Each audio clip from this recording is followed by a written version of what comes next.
I was outside my daughter's school when a stranger messaged me. Your husband is having an affair with my wife. I stayed silent because my revenge needed time. At first, I thought he had the wrong person.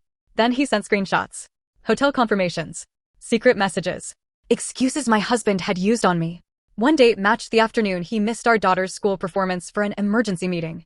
The stranger's name was Connor. His wife worked with my husband, and he found everything on a sync device. He asked if I planned to confront them. I can't, I admitted. Not yet. I had little savings and a daughter depending on me. My husband controlled most of our finances. If I exposed him too early, leaving could become impossible. Connor understood. He had helped raise his wife's 3 children, but he was not their biological father. If he confronted her, she could remove him from their lives. So we made an agreement. We would wait, gather proof, and prepare. At first, Connor and I only spoke when one of our spouses gave a suspicious excuse. Eventually, we talked about everything else.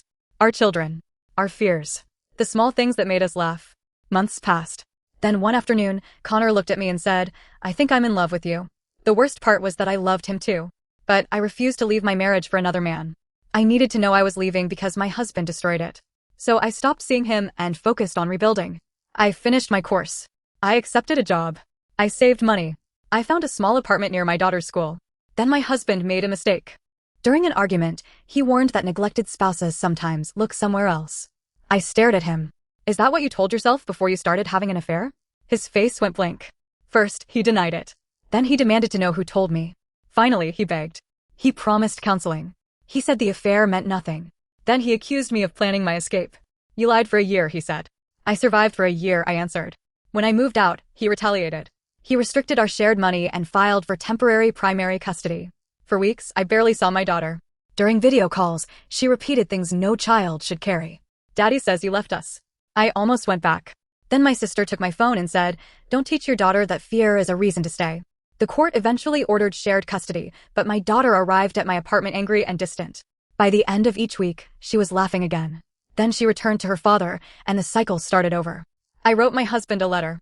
I told him he could hate me, fight me over money, and blame me for leaving, but he could not use our daughter as a weapon.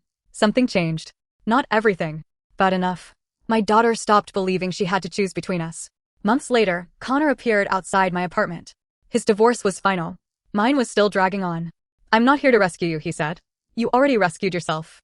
For the first time, I believed him. My husband still had the larger house and most of the money, but he no longer controlled me. When he finally asked, "Is there any chance left for us?" I looked around the apartment I had built from nothing. Then I answered, "I already left." Was staying silent dishonest, or was it the only way I could safely escape?